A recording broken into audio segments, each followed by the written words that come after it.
New Thought Media Network.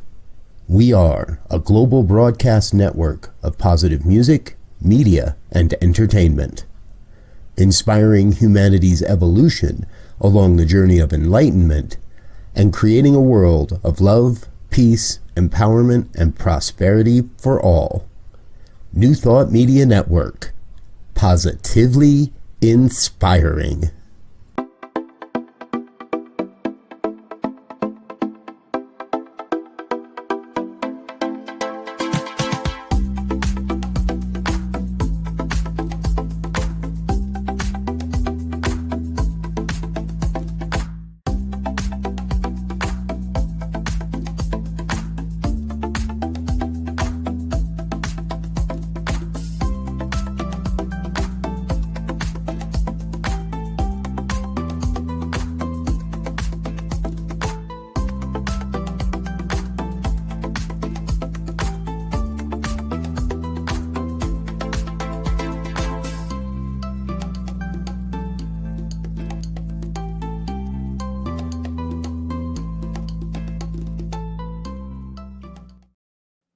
Welcome to Global Focus today. I am your host, Laura Brzezinski, stepping in for Reverend Dr. Sharri McMurray today. And today we are having a conversation with Reverend Dr. Laura Mock, who founded the Vistara School of Wisdom during COVID, based on a dream and a whisper that she had. And she's felt like this has been what she's been preparing for her whole life. And I would love to welcome to the show for a fun conversation, Reverend Dr. Laura. Well, hello. Hello. Welcome. Thank you. I like your name. Thank you. I like your name. Yes, we have the Laura show today. Yes. No confusion there. So, Laura, we chatted briefly, but I know I wouldn't be able to do service to what it is you do. So would you share with us from your heart, what is your ministry about? What is your message? And if you were wanting to reach somebody, like, what is it that you would want them to know about this and how it would serve them? Sure. So I'll try to be as concise as possible. But probably as I spent a good bit of my teens and 20s just being a anxious, probably and leaning into depression person, and but very empathic and not really understanding what that was. And then I had some awakenings, like we all do along the path, and was an elementary school teacher, loved my kids, loved being with kids in that very pure, with their wisdom. And then as I began my spiritual path, of awakening to my authentic divine self with beautiful mentors along the way, fast forward, skipping over a whole bunch of pivotal moments, but leaving traditional teaching behind, and it was in this kind of in-between place for a little bit. I found myself spiritually counseling completely by accident, only because I was doing, my own work for myself and wanting to understand. And during that process, like anxiety and depression just transformed into empowerment and understanding as I, again, knew myself and understood my connection to the universe and the energy and all of that. And friends and family started noticing a shift in me. I thought I was a phenomenal actress. Like, I didn't realize that I wore my anxiety and my angst on me. And then I would have people ask me, what are you doing? Like, what's going on here? And, so I'm, mindful that I'm in the South. I'm in North Carolina, as I'm sure you can tell by my accent. And I would just say, well, I've gone on this spiritual journey, and it's not traditional. And they would say, well, tell me more. And so I would start talking, and I found myself really accidentally mentoring people, not from a place of I know what's best for you, just tuning into my own intuition, but also studying New Thought and all of these things before I even found Emerson. I went to Emerson eventually. But I started working with young people and adults, going down the same journey of uncovering their divine self, their authentic truth. So fast forward doing that for quite a while, again, working with children, mostly teens, and then everyone else above that, and meeting them where they are. My favorite quote was always, and still is, the Rumi quote, "Out beyond the ideas of right doing and wrong doing, there's a field, and I will meet you there." And the little cabin where I work is like that field. I asked to be that field as well, and just help people, recover their self-worth through defining, discovering their authentic self. Some we go very spiritually, some we go very mindfully. But with that said, during COVID, I through the years I didn't realize I was, allowing this higher consciousness to come through me. And I was beginning to understand, as I was working with individuals and then my background with children, how the intellectual mind, the heart, and the beingness, how that's all connected, and how there can sometimes people will say I have a block between my head and my heart, right? And I would literally see it up close and personal, people intellectualizing, like I can intellectualize now that I'm worthy because I was born, or I can intellectualize these divine truths, these universal laws, but I don't feel like I'm living it, right? And there's something going on. And so as I was reflecting my own journey, and then during COVID, which I think a lot of things happened during COVID like this, I was having all these different thoughts about how can I serve in a way that would help that harmonize within itself, the true oneness of presence and love. And I was Googling, maybe I just need to go back and get a traditional degree. By this point, I had done a lot of work through Emerson already. I've discovered that, completely, again, accidentally, but wonderfully, and had wonderful experiences in that. But I was like, maybe I need to get something traditional in order to serve in the way that I want to serve. And I remember my husband saying, what are you doing? And I was like, well, maybe I need to play the game of the world in order to maybe make a positive effect. And he kind of was like, what are you doing? I remember going to bed that night and having lots of dreams about something. I kept seeing a mandala. And then I woke up and it was a very deep masculine voice. Sometimes I tear up when I say this. I'm trying not to, but the voice was like, why not you? And not why not you from a place of ego, but it was so heart-centered. Why can't you do this? Why can't you? And I'm not emotional for the sake of it. Just when you go back and remember that feeling, it does make me emotional. And so I was like, well, why not me? Okay. Even though we were talking about being an introvert and extrovert, even before we got on the podcast, and an introvert receives their energy from aloneness, even though I'm very comfortable, here with you today, and I'm comfortable in a crowd. But my introvert side was like, no, you don't want to do this. You don't want to do this.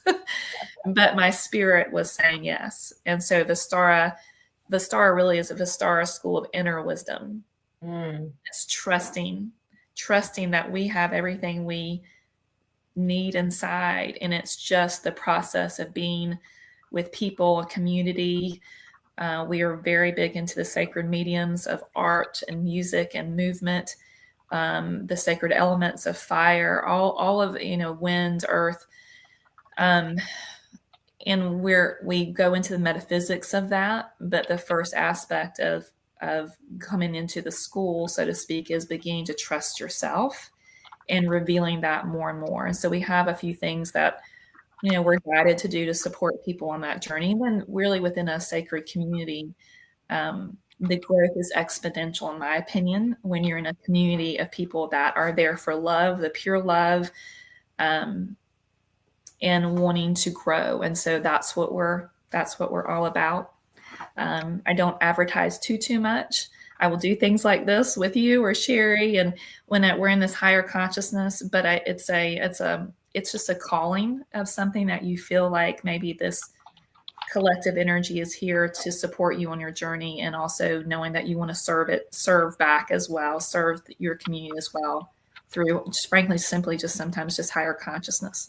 So that was a really long answer to a very short question. I hope I answered it. That's beautiful and perfect. And thank you for taking us on your journey, right? It Thank helps you for us listening. to understand you as well. So what would be 3 things that unique, interesting things that people wouldn't know about you? Well, I took one away that I just answered that. I think we were talking with your producer earlier about the difference between introvert and extrovert. A lot of people think I'm a humongous extrovert. I am not at all, not even close. I'm a massive introvert. Quiet is where I receive my energy, but I do love people. I love the energy of that. I was telling you, and we were talking before, I'm like, I think I'm a kind of boring on the outside looking in, but there's a lot going on in here. I grew up, again, my first career was teaching. And so that was, I can't begin to tell you, I was going to go the traditional route in college of psychology. I majored in psychology and education, and I thought about going the traditional route in psychology, but I chose education. And I can't begin to tell you how much wisdom and experience that being around children and their wisdom, like it's the best training ground I could possibly have had. So again, my background was in education. And then interestingly, I grew up playing the violin for a long time. I was a long distance runner. Those were my outlets. I was always but normally my happy place, and still is today, in a tree somewhere or near a tree. That was where I felt like it was home. I'm usually a pretty big open book, so I don't think there's many things people don't know about me in general, but yeah. So if you were to invite someone to come in, who are the people that are finding you? Who are you serving? And what is that transformation? What are they receiving? So, probably the first thing is it's not that we don't advertise for the sake of advertising. And I've gone to workshops that have been advertised that spoke to me. This is really like a mystery school. I didn't realize that was what it was going to be when I said yes to it. I didn't realize a lot of things. I'm still learning things about this mission of what I've agreed to say yes to for right now. This is the calling. But as far as people, so I feel like just like the rest of us, I feel like there's just that deeper divine calling for deeper understanding of thyself, understanding that we're metaphysical beings having a human experience, and how can we not just harness that, but how can we express that in a way that serves a greater collective.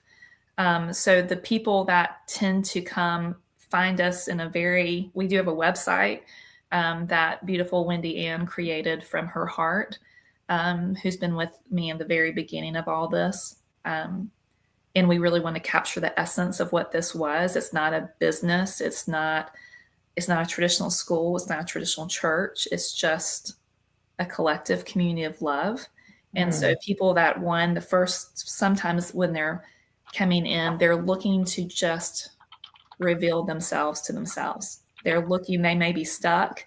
They may feel, a calling to something more, but they just don't know what that is. And so we're really here to support them. And it's very intuitive. Like we do as a group even have a particular way. We just kind of sit and are present with people, but it's really being present and knowing that we're reflecting back their divine self. And so some people come in wanting to recover their self-worth, their knowingness, really understanding that. And then we go a little bit deeper. Then we can go into the metaphysics and the quantum field of who you are in energy and how you are reflect the universe as you, and you are it. And so it's kind of an unschooling school a little bit as well. I like that. It doesn't mean that we don't read, but we love reading books. We love studying things, but their soul, I tell them often, we're going to reveal your circle, which is your circle of learning, and only you have that. And so I will listen to my intuition, but we take them back into a meditative place. And people think they can't meditate. Everyone can meditate. And we take them into this place within themselves, usually a tree of some kind, their tree of wisdom. And then I start asking them questions based on their intentions. And then it just kind of goes from there. And before we know it, they come out of that meditation with like almost like a little bit of a blueprint or a roadmap of like your soul's craving this or to do this. And it can be anything from studying, maybe something traditional, but very often it's really revealing something, the wisdom that they were born with that is they're now seeing for the first time as valid and real, and maybe exploring that more through multiple different mediums. And it's not just with me. We're a collective, of course, but there are people like you all. There are people everywhere that are here to serve. And so we just open this up and just support through a very loving community. Beautiful. Yeah. And we've been putting up the website and email for people to learn more about Dr. Laura and what she's doing, vistaraschool.com, or her email, lauraM@vistaraschool.com. What is your future vision for your ministry? Do you have that yet, or is it? We follow the flow, frankly. I mean, we're in the midst. Well, I want to go back and say one thing. The inspiration came through me that day, but people started coming there. We have a core group of people that started coming. So I'm one of many. And then every time someone new joins, we get a new burst of energy, and it's creative because they're bringing their wisdom. They may not even realize how much wisdom they're bringing to the collective. And then we have new ideas and new inspirations. It's interesting, though, that the timing of this interview, which I would just be transparent, it did not get on my calendar for some reason. So yesterday I was like, oh, but again, trusting that flow is kind of what we're all about anyway. So Vistara means expansion. In ancient Sanskrit, I may be taking a little, liberty with that a little bit, but Vista means I see light. Stara is I feel light, and Vistara is I am light. And so we embrace this process and we go with the flow. And so, of course, if you name a school after an energy of expansion, every year, every month, there's something new. But right now we're really stepping in. We've been doing the Star is here for people that just want to explore. We have workshops at times through, again, art, knowing that we are doing art, but these sacred mediums. My mentor, Missy Higginbotham, calls it the God languages of art and music and movement. And so when you're in the energy of the God languages, you begin to see yourself, you reveal yourself, you can heal yourself. And so some people will just come to play in that arena. Some people want to go deeper and feel like they want to serve. So they're going into the practitionership. I want to honor my own journey as well as serving others. And now what we're doing is it's very interesting. I just had someone this morning say the same thing to me that's in our little Vistara group. And she said, I'm wanting more. And I was like, well, funny you mentioned that, because at the end of the fall, literally 3 or 4 practitioners were like, I want more. And I was like, okay, we'll just see what that is. And then the core people in this little group that's beginning to create more, it's starting to come out. So now we're moving from practitionership, which is revealing your divine authentic self, into stewardship, which is really being with these pillars of light, pillars of truth, pillars of wisdom, and going into the cosmic self, revealing yourself as truly a metaphysical, energetic being, and going deeper within that. And so we're exploring that, and we're literally in the process of creating how we're going to do that in our Vistara way, which again is always the people create the school. The people create their curriculum based on their questions, their curiosities. Usually there's someone in the group that has that niche. They could be a student, but they're also a teacher, right? And so we bring all those things together. And then the idea is to go into the ministry of light, being light. Missy talks about how informing the field of love. And so practitioner, revealing divine's, authentic self, recovering self-worth, going into now we're literally forming that and introduced that this spring of the stewardship piece of revealing yourself as a cosmic self, a metaphysical, energetic, beautiful being. And then becoming that. And from, again, a place of purity, not from ego, but from a place of purity to serve a greater collective. Like when you walk into the room, your energy, your vibration of love, radiates into that space without even saying anything. That's been my biggest aha throughout this whole thing. And so that's what we're now. I mean, if some of the Vistara people are listening to this, they're getting a hint of what they've been asking for it, and they're a part of it. They just may not know it fully yet. And then we know that, as more people come to this beautiful community, a lot of them are local, but we're now receiving people outside of our Charlotte, North Carolina little circle area. And we're excited to expand this service. We feel even more called more than ever to be the light. Yes. It seems like in this global climate, we are all being called to be the light. Yeah. It's actually really exciting. I was surprised how excited I felt. And I know there's a lot of contrasting things, but again, with that contrast, I feel more, without judgment, I feel more passionate than ever of like, it will get myself out of my own way. If there are, the introvert in me, if there are little insecurities that pop up, like I just want to kind of hide away. But I'm reminded, as we have these gifts of light and love, and it is our mission deep inside. I think that's why we came here, to expand that and to share it. And it's being able to look at the climate, bless it, love, bring love to it, and continue on your journey and not let anything, support one another if we get triggered and things like that. But being really clear on what this mission, what does it mean to be unconditional love and non-judgment? What is that? What is it to be your divine, authentic self?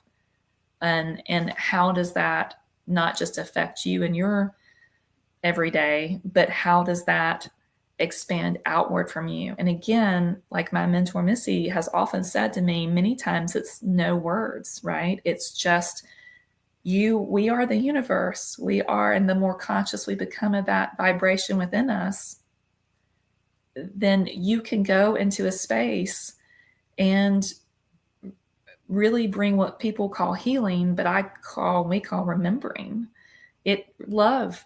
And we've had all these, North Carolina, we also help run a little nonprofit retreat place called The Quiet Place in North Carolina mountains. And, we had that huge flood that came in this fall. Oh. And then, of course, we're seeing the fires out in California. And we were reading a book this weekend called Grandmother Speaks. And it was like the earth will begin to prepare for a new earth. She's clearing, not in a way that, people deserve this or deserve that, not at all. But we have this collective energy of fear, and we're asking for love. And so sometimes, through disasters, no one in the mountains asked anybody, what God do you believe in? Who did you vote for? Nobody cared. Humanity came to the surface. And so I think light workers are here to not just respond in those moments, but to carry that when there's no disasters that are waking us up to a greater humanity. So, and it's also not judging our neighbor that may have a different path or different belief for what they're here to experience on this planet right now. So anyway, interesting. I had a conversation with a friend we're both on similar journeys of what you're talking about. And he said, we can't just read the spiritual text. We can't just read a book. Right. We have to apply what we've learned. And here too, when there's a disaster, when there's a challenge, that's when we are being called the most. That's right. To be love and non-judgment.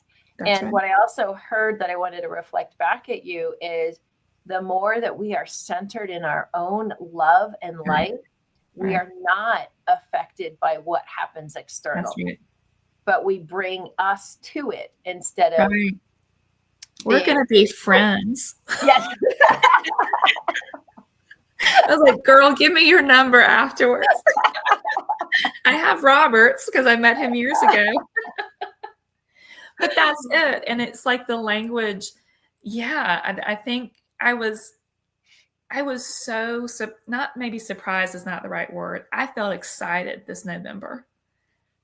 I felt excited, like, oh, here we go. Let's go. Let's do this. Let's bring light. Let's be the light. Let's do this. And like you said, that reading, we can read. I'm a great reader. But as I think about my teaching experience, like my kids could spit back to me facts, but we're talking about synthesizing. We're talking about integrating. Yeah. We're talking about being, who we actually are. And so it is like no time like ever. Like, I think that's why we have these contrasts to be like, okay, are we going to step into our divine authentic self? And I'm like, yeah, we are. And so, yeah, I'm not worried. I'm aware and I can discern and I can witness. And, I feel very comfortable that if something were to happen to me, I can advocate from a place. I have a fight. Maybe something interesting about me is I can actually be a little feisty sometimes. So I have to sometimes remind myself of that. But yeah, I think I really believe I can advocate. I think you can too. We all can advocate from a place of love and let it be, and let that be its shining example. I think one of those, Lewis, he marched with Martin Luther King Jr.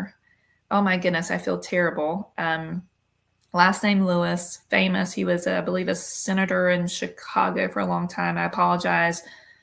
It will come to me in a minute, but I'll never forget, it planted a seed in me before I even realized what this was going to be when I was much younger. But I remember watching Oprah, and she did something about the freedom fighters during the civil rights movement.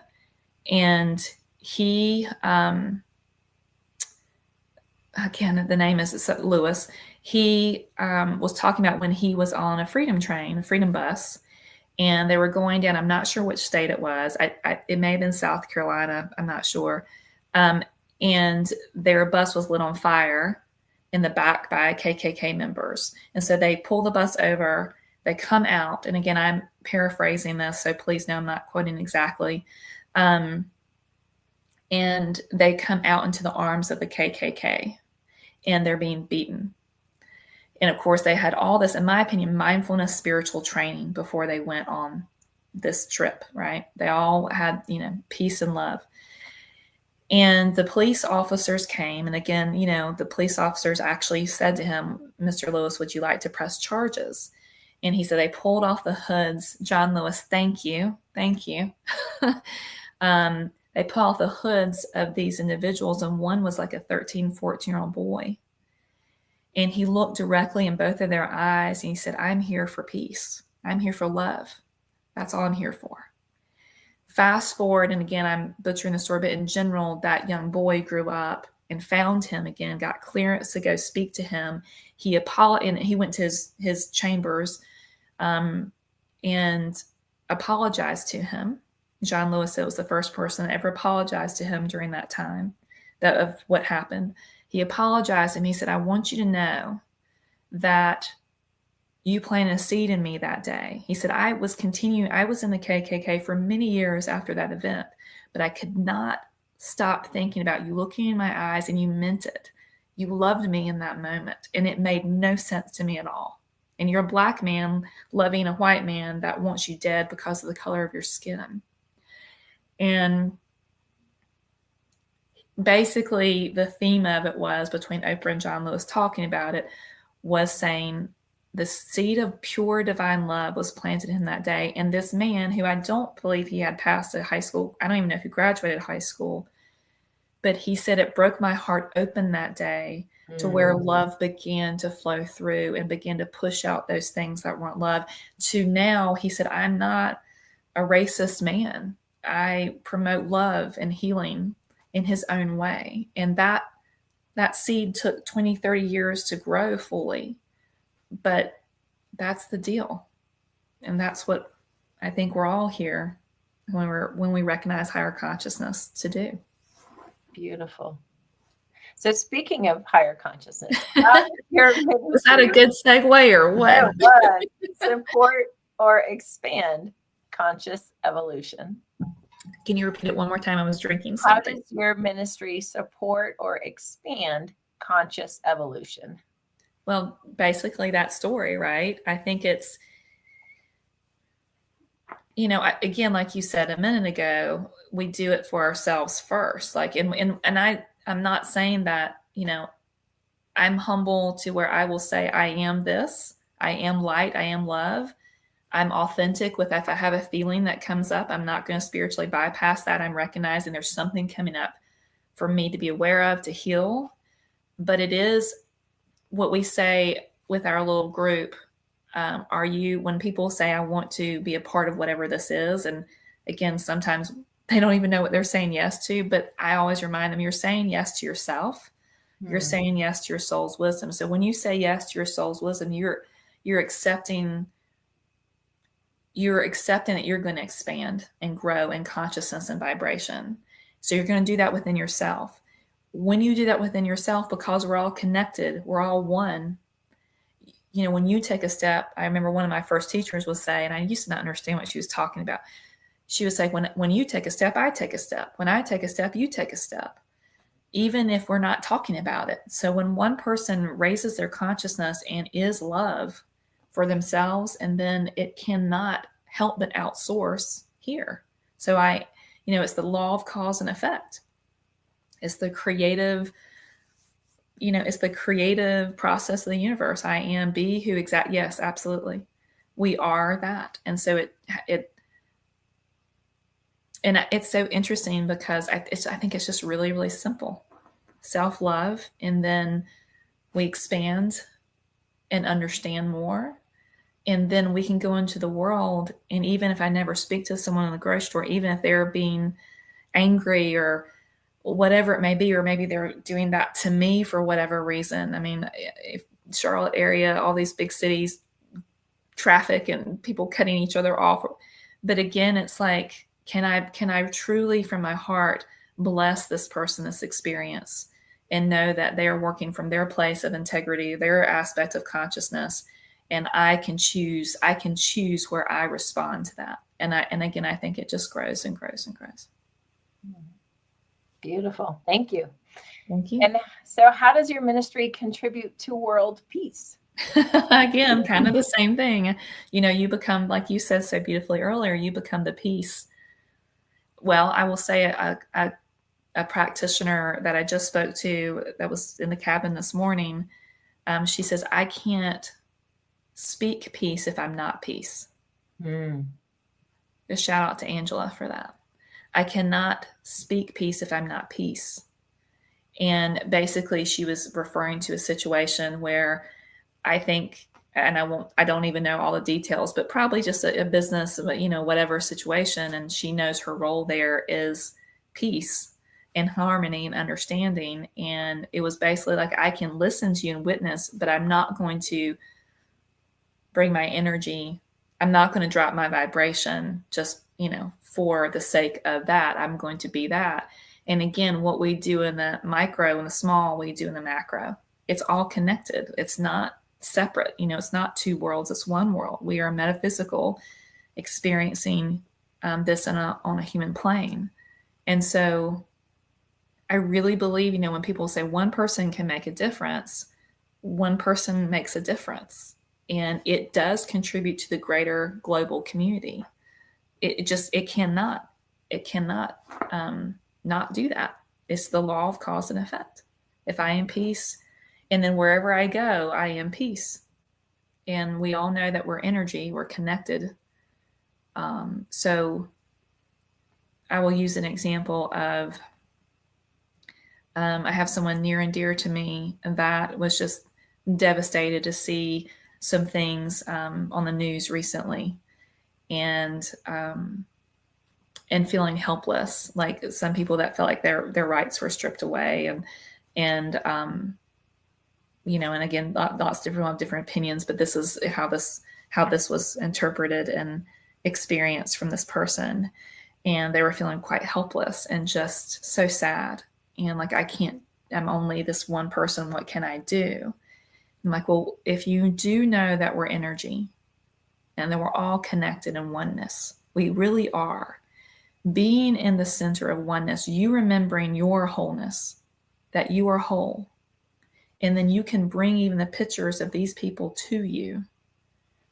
And because you remember, because what Angela said earlier, I am peace, I am love, you can even bring the vision of whatever you saw and you proclaim that, because we're all that. And it reverberates out. I'm convinced that it makes a difference. I know for me, how I ever found my spiritual mentor in my late 20s when I was struggling with my father's terminal illness. There was just a lot of things happening. I was just going low. How I found her technically doesn't make any sense. But somewhere along the way, and I don't know if someone pulled me into their consciousness specifically or just put all of us in there, but that higher consciousness found me.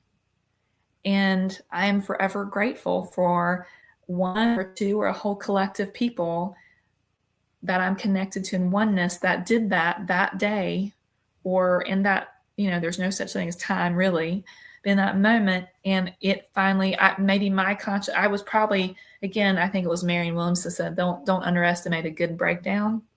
What I mean? And I was in a good breakdown, but I think something, when we're in a breakdown, some of our walls come down and maybe something can trickle, like what happened with John Lewis. Something broke up in that little boy's heart that day. Same with me. And then the higher consciousness of all these other people loving me and not even knowing me, maybe my life went into different trajectory. And that's one person somewhere in it. I mean, how could it not affect the entire planet in the long run? Beautiful. So I have one question for just a point of clarification. It sounds like you meet physically in person at your cabin, but do you also meet online for people who aren't close? Yeah. So we try to I just have a little cabin. So that's a very small group or one-on-ones. And I do spiritual counseling. So I do spiritual counseling, and then I do this work with the school. And then we have a beautiful lady. There's a beautiful yarn place owned by Kim Clark and her family called Hearts and Fiber in Davidson, North Carolina. And we meet there as a bigger collective. We just do that once a month to have conscious conversations. We don't have anything planned. We go with the flow. And then we do, like right now, we've been in a wintering place. If you go to our website right now, there's really not a lot. There's getting ready to be a lot on there of offerings, but we honor the fallow season, the winter season, and just allow, and we don't worry, and we just let everyone, follow, we always just follow that. But we make sure we have virtual groups. We're getting ready to have little pods of interest and the facilitators for that. And that will be mostly online as well. We do love in person, but I have found it to be just as effective, just like what we're doing now. Like I feel connected to you and you're a couple hours that way. Yeah. So, I mean, there's so many beautiful, and that, again, a lot of things that came from COVID, a lot of people that would not know how to use this now do, and we can connect in this way. So yeah, there won't be a whole lot there right now, but it's coming. And we just don't feel rushed to do anything until we feel ready. So yeah. Listening. I like to say we can meet across time and space into this now moment. Again, girlfriend. I love that. I'm going to write that. I don't have a piece of paper. I love it. Yes, absolutely. 100%. I'll share that with you after. Thank you. Two more questions. Sure. So I would invite you to close your eyes for a moment and imagine 10 years from now, everything has gone as planned, and this has just grown and blossomed and taken a life of its own. Mm-hmm. What do you imagine? What would you love to see the Vistara School, your ministry, look like? I see it as an hour, an us, which also is one. I have seen for so long, I think I have seen this for so long. I see something in the Charlotte area, a naturescape of something, not a campus, again, in a traditional way, not a school in a traditional way, not a business, but a place where people can go, because of one of our big sacred mediums is nature, is how we reconnect. And so I see an open field. I see little pods or little huts here and there with people can have classes, meditations, art, music, expressive writings. We honor all those. I see a mystical forest. I see water. I just see a beautiful collective group of people that are here in a very pure way to love and support one another as a community, but also knowing that they're serving a greater good. A lot of people say it sounds like a commune. I don't necessarily see it technically as a commune at all. I just see it as a place in nature where we can honor the land and vice versa. And I really, to be honest, my intention is to follow the energy as it is unfolded to us and to me. And I'm okay with being in the present moment of what that is right now and allowing it to grow as the energy of love desires to create.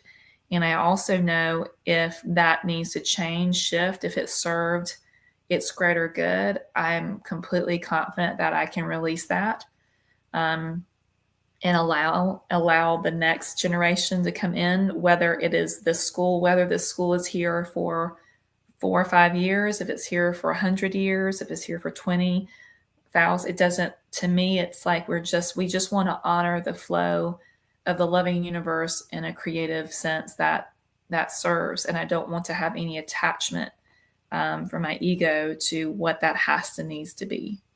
So, but do I see some fun land? Yeah. A little fairies in the forest. Oh yeah. That's my childhood. I always felt like I was a little fairy in the forest. But I just trust the path, and I try to get out of my own way. Beautiful. Some days better than others, but yeah. Yeah. I think that's true for all of us. Yeah. So, and Sharon's final question, will you come back? Of course. It's my honor. I don't have her calendar availability, but we will be. It's okay. So, Laura, thank you so much for sharing your heart, your vision, your mission. Yes. All I can hear is a sacred yes. This is what the world needs, your community, the collective community. And the more that we each individually listen to the guidance, listen to our own guidance, raise our own vibration, just that expression, a rising tide lifts all boats. And you are definitely part of that rising tide lifting other boats and apparently drawing them to you to get lifted faster. Yeah. I think that may be just because I that community is critical for support. But thank you for that reflection. That means I can feel that. Thank you so much. And thank you everyone for watching, and we'll welcome you back next week, same time, and have a fabulous rest of your day. Amazing, amazing, you will do amazing things. Amazing, amazing, you will do amazing things. On behalf of everyone at New Thought Media Network, thank you for being a member of our virtual family. Your financial contributions help share the New Thought message with people from around the world. Please visit and contribute at www.ntmedia.org/donate. New Thought Media Network. Come be you. And please like, share, and subscribe.